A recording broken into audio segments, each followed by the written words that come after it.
I hope you guys enjoy it. More videos coming. Like, comment, subscribe, share. Let me know what you think. And I hope you enjoy it. Thank you so much.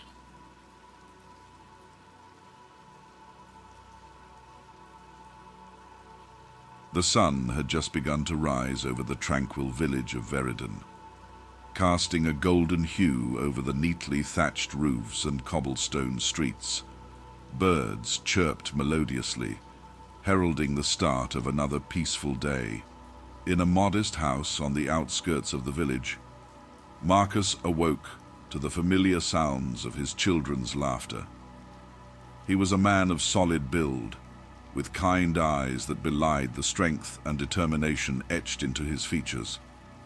Today, like every other day, he prepared himself for the duties and joys that life as a family man and village protector would bring. Marcus was a loving father and a devoted husband. His wife, Ilara, was the light of his life, a woman of gentle demeanor and boundless compassion. Their 3 children, Jared, the eldest at 12, thoughtful and curious; Lyra, the spirited 8-year-old with an infectious laugh; and little Thane, just 5, who idolized his father, completed the picture of an idyllic family life. The breakfast table was a scene of warmth and happiness. Ilara served warm bread and fresh fruit, her eyes twinkling as she listened to the children's excited chatter about their plans for the day. Papa, will you take us to the market today?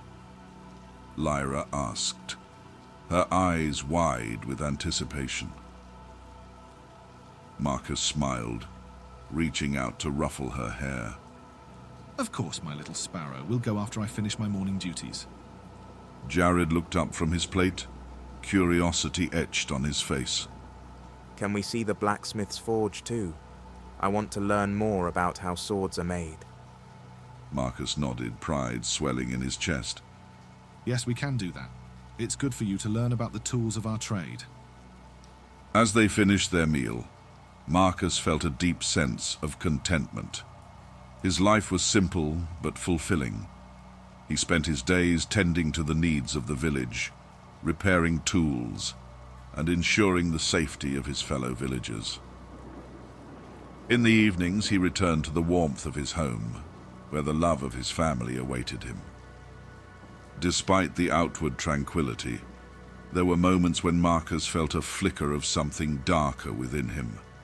It was an anger he could not fully understand, a frustration that seemed to gnaw at the edges of his otherwise serene existence. He had always been a man of strong emotions, but he had learned to control them, to channel his energy into the protection and care of those he loved. One evening after a particularly taxing day, Marcus sat by the hearth, lost in thought. Ilara noticed the distant look in his eyes and placed a gentle hand on his shoulder. Are you all right, my love? She asked softly. He sighed, forcing a smile.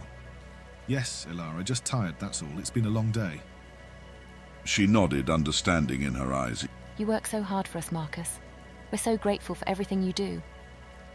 Her words were a balm to his troubled soul, but they did not erase the nagging sense of unease that had begun to take root. He could not shake the feeling that something was missing, that there was a void within him, that no amount of love or duty could fill. As the days passed, Marcus found himself increasingly restless. The routine that had once brought him comfort now felt stifling. He began to notice the small irritations that had previously gone unnoticed. The way Jared's incessant questions grated on his nerves, the mess Lyra left in her wake, Thane's constant need for attention. These were the normal, endearing traits of children, but they began to weigh heavily on Marcus's mind. One night, as Marcus lay in bed, he stared up at the ceiling, his mind racing. The darkness seemed to close in around him, suffocating him with its weight. He felt a surge of anger, hot and fierce, rise within him. He clenched his fists, his nails digging into his palms. Why do I feel this way? He whispered to the darkness. What is wrong with me? His thoughts were interrupted by a soft voice. Marcus, He turned to see Alara watching him, concern etched on her face. I can't sleep. He admitted. I don't know what's happening to me. She reached out to take his hand, her touch gentle and reassuring. we'll get through this, Marcus. Together. Whatever it is, we'll face it. He nodded, grateful for her support, but the darkness within him remained. It was a constant, gnawing presence that he could not escape. As he drifted off to sleep, his dreams were filled with visions of blood and violence, of battles fought and won, of enemies vanquished in a storm of fury. The next morning, Marcus awoke with a sense of determination. He would not let this darkness consume him. He had a family to protect, a village to serve. He pushed the troubling thoughts to the back of his mind and set about his daily tasks with renewed vigor. But the shadows were never far behind. They lingered at the edges of his consciousness, whispering insidiously, promising power and release. Marcus fought against them, clinging to the love of his family and the duties that defined him. As weeks turned into months, the strain began to take its toll. Marcus's temper grew shorter, his patience thinner. He snapped at Jared over minor mistakes, reprimanded Lyra for her playful antics, and struggled to find joy in Thane's innocent laughter. Ilara noticed the change in him, but she did not press. She knew that Marcus was fighting a battle within himself, one that he could not easily share. One fateful day, as Marcus worked in the fields, a stranger arrived in Veridon. He was a tall, imposing figure, clad in dark armor that seemed to absorb the light. His presence sent a shiver through the village, an unspoken sense of dread settling over the people. The stranger sought out Marcus, his eyes cold and calculating. You are Marcus, the protector of this village? He asked, his voice a low rumble. Marcus nodded, wary of the man's intentions. I am. Who are you? The stranger smiled, a chilling expression that did not reach his eyes. I am a traveler, seeking strong men to join me in a noble cause. There is a war coming, one that will shape the future of our world. I have seen your strength, Marcus. You could be a great warrior, a leader among men. Marcus felt a surge of pride at the stranger's words, but he also sensed the danger lurking beneath them. I have a family to protect. He replied. My duty is here. The stranger's smile widened.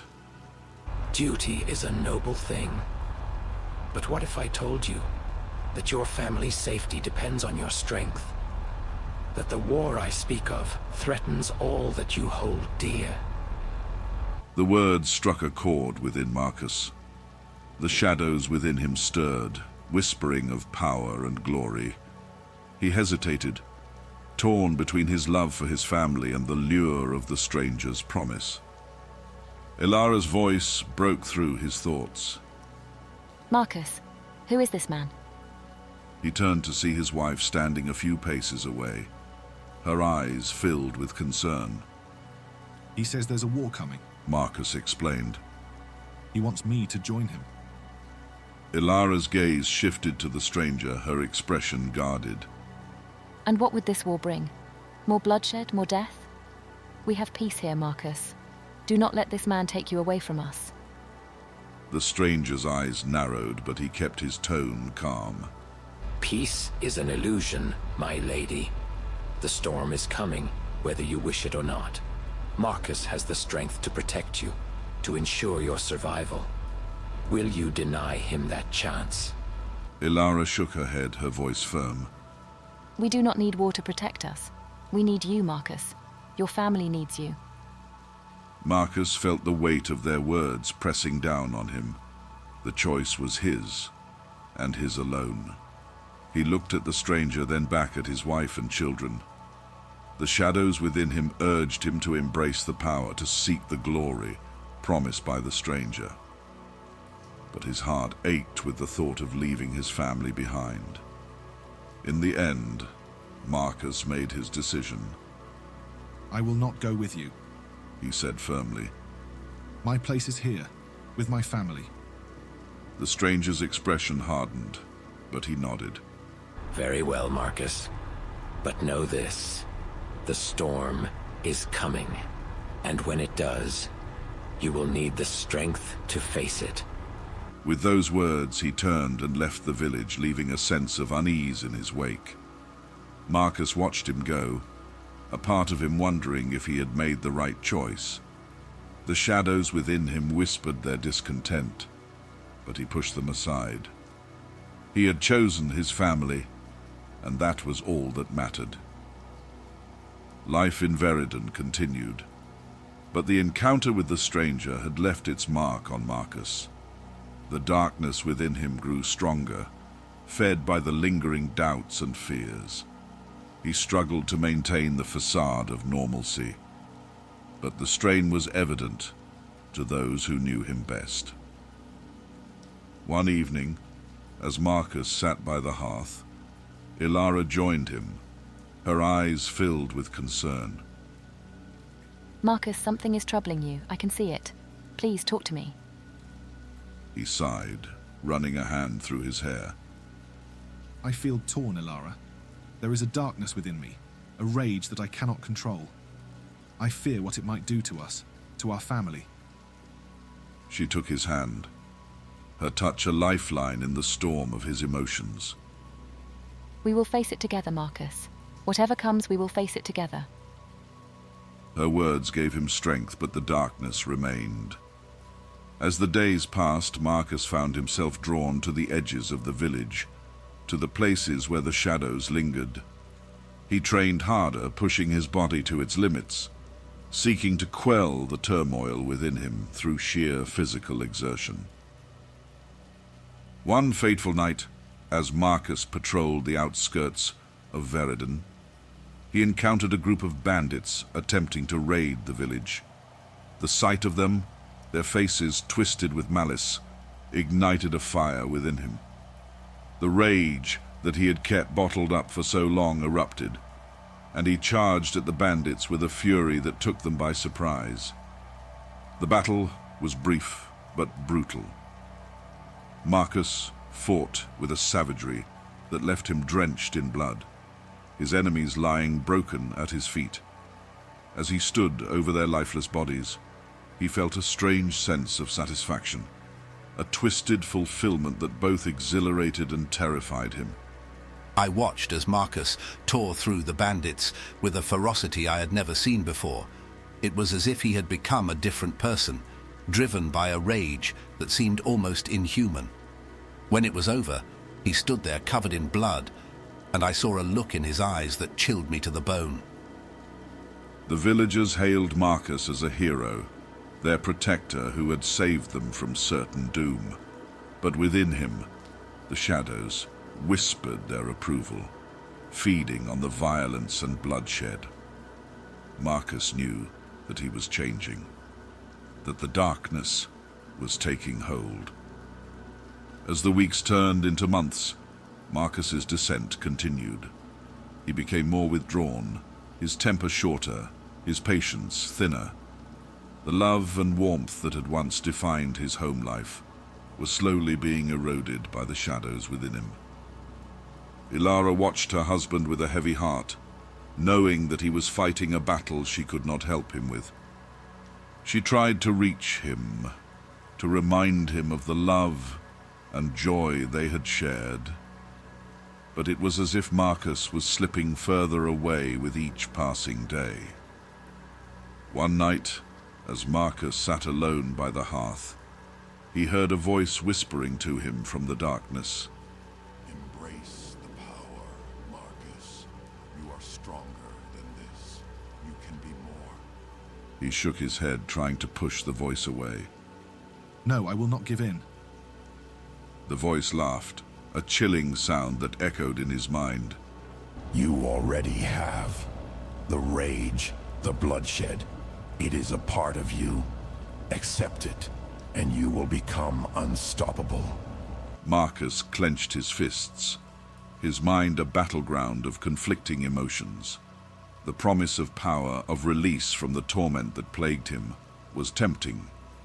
But he thought of his family, of the life they had built together, and he knew that he could not betray them. With a roar of defiance, he rose to his feet, determined to fight the darkness within him. He would not let it consume him, would not let it destroy all that he held dear. He would find a way to overcome it, for the sake of his family, for the sake of the man he once was. As the dawn broke over Veridon, Marcus stood at the edge of the village, watching the first light of day chase away the shadows. The battle was far from over, but he knew that he had taken the first step. He would face the storm, and he would do so with the love and strength of his family by his side. As the days turned into weeks, Marcus found himself increasingly drawn to the edge of Veridon, where the wilds met the village. Here, he could train and hunt, channeling the restless energy that gnawed at him. At first, his excursions were benign, but gradually they took on a darker tone. He began to seek out opportunities for violence, justifying his actions as necessary to protect his family and village. One evening, Marcus came upon a group of bandits preparing to raid a nearby farm. Without hesitation, he charged into the fray, his sword cutting through the air with deadly precision. The bandits were no match for his fury. He dispatched them with brutal efficiency, his blades slicing through flesh and bone. Blood splattered across his face, and he felt a surge of exhilaration that both thrilled and terrified him. I saw him that night, covered in blood, his eyes wild with a fury I had never seen before. He moved like a beast, tearing through the bandits as if they were nothing. When it was over, he stood there, panting, his chest heaving with the exertion.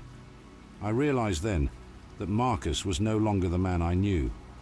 He had become something else, something darker. Despite the growing enjoyment he found in violence, Marcus tried to maintain his facade of normalcy. He returned home each night, attempting to suppress the rage that simmered beneath the surface. But the changes in him were becoming impossible to ignore. His temper grew shorter, his patience thinner, and the joy he once found in his family's presence began to fade. Ilara watched her husband with a heavy heart, sensing the transformation but unable to reach him. She tried to maintain a sense of normalcy for the children, but the fear in their eyes told her that they, too, felt the shift in their father. One night, as Marcus sat alone by the hearth, the shadows seemed to whisper to him, urging him to embrace the power he felt coursing through his veins. He clenched his fists, trying to resist, but the pull was too strong. He rose from his seat, a cold determination in his eyes, and strode out into the night. He found himself at the edge of the village where the wilds began. The thrill of the hunt, the promise of bloodshed called to him.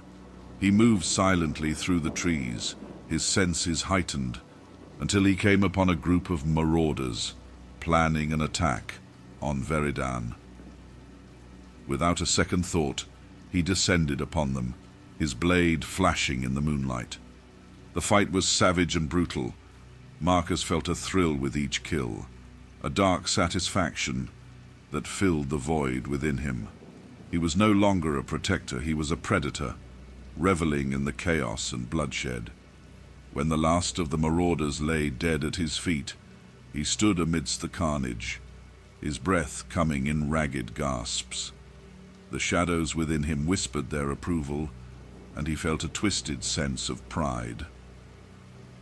Returning home, Marcus tried to wash away the blood and the memories of the night's violence, but they clung to him like a second skin. He could see the fear in Ilara's eyes, the way the children avoided his gaze. He knew he was losing them, but the darkness within him was too strong, too insidious to resist. The village whispered of Marcus's deeds, how he single-handedly defeated the marauders. They hailed him as a hero, but I saw the truth. I saw the darkness that had taken hold of him, the bloodlust that burned in his eyes. He was no longer the man I loved. He was a monster, and I feared what he might become. As the weeks passed, the violence within Marcus grew more frequent, more savage. He sought out conflict, relishing the thrill of battle and the bloodshed that followed. The physical changes were apparent. His muscles grew more defined, his movements more aggressive. But it was the psychological changes that were most disturbing. He became increasingly detached, his emotions numbed by the constant rush of violence. One fateful evening, as a storm raged outside, Marcus's transformation reached its zenith. He returned home, drenched in blood and rain, his eyes wild with fury. Ilara and the children cowered in the corner, their fear palpable. Marcus approached them, his expression cold and unrecognizable. He looked at them, the reality of his actions crashing down upon him. The shadows within him roared their approval, but for the first time, Marcus felt a pang of regret. He had become the very thing he had sworn to protect his family from. Marcus, please. Ilara begged, her voice trembling. Whatever is happening to you, we can face it together. Just come back to us. The rage within him, however, would not be quelled. It demanded more blood, more sacrifice. His eyes filled with a sinister light fixed on his family.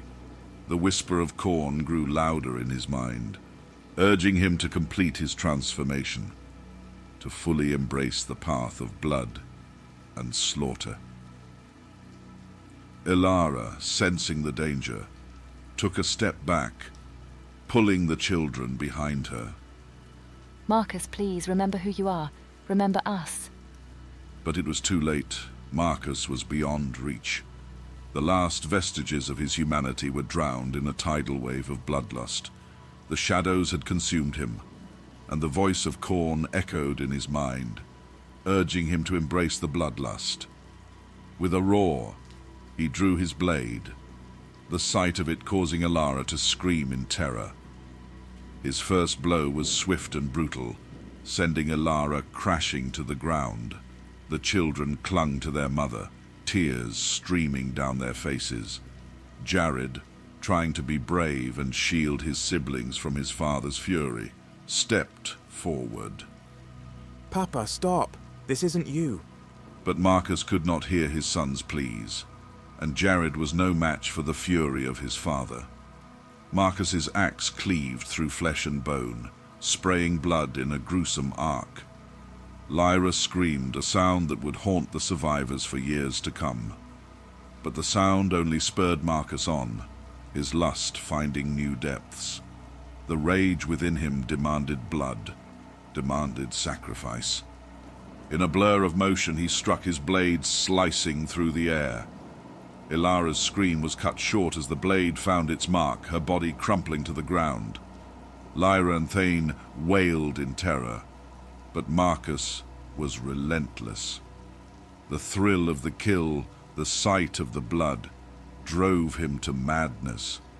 He turned on his children, his eyes void of any humanity, and tore through the rest of his family with a savagery that defied comprehension, reducing the once happy home to a scene of unimaginable horror. In a frenzy of violence, he dispatched them with brutal efficiency, their cries of fear and pain echoing through the house. The scene that awaited us was beyond comprehension. Marcus stood in the center of the room, covered in blood, his eyes wild with a mixture of rage and satisfaction. Around him lay the bodies of his wife and children, their lifeless eyes staring up in horror. It was clear that he had embraced the darkness fully, becoming an avatar of Khorne's wrath. When the madness subsided, Marcus stood amidst the carnage, his breath coming in ragged gasps. The reality of what he had done began to sink in, but the voice of Khorne drowned out any guilt or sorrow. He had fulfilled his destiny, embraced his true nature. He was a warrior, a killer, a servant of the blood god. The village of Veredon fell silent that night, the storm outside mirroring the chaos within Marcus's home. The next morning, the villagers found him standing over the bodies of his family, his expression one of cold detachment. They recoiled in horror, unable to comprehend the transformation that had taken place. Marcus left Veredon that day, his path set on a course of endless bloodshed and violence. He had become a true servant of Khorne, reveling in the chaos and destruction that followed in his wake. The man who had once been a loving father and devoted husband was gone, replaced by a monster driven by an insatiable thirst for blood. The cost of Marcus's descent was immeasurable. The family that had once been the center of his world was destroyed, their lives taken in a moment of madness.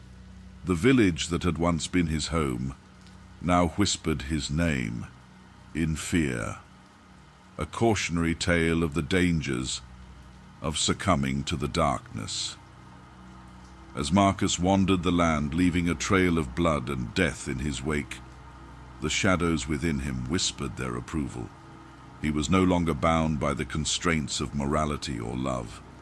He was a weapon, a force of nature unleashed upon the world. The transformation was complete, and the man who had once been Marcus was no more. I saw him once more, years later, a shadow of the man I once knew.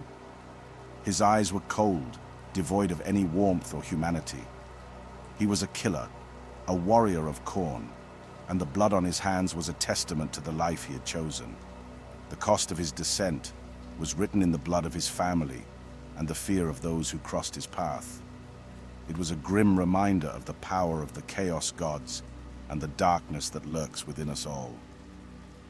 In the end, the story of Marcus was one of tragedy and horror, a tale of a man who succumbed to the darkness within him and became an instrument of chaos. The lessons of his downfall served as a warning to all who heard it, a stark reminder of the price of embracing the bloodlust and rage that Khorne demanded. As the story of Marcus spread, it became a part of the grim lore of the universe, a testament to the brutal and relentless influence of the Chaos Gods, leaving an indelible mark on all who heard it.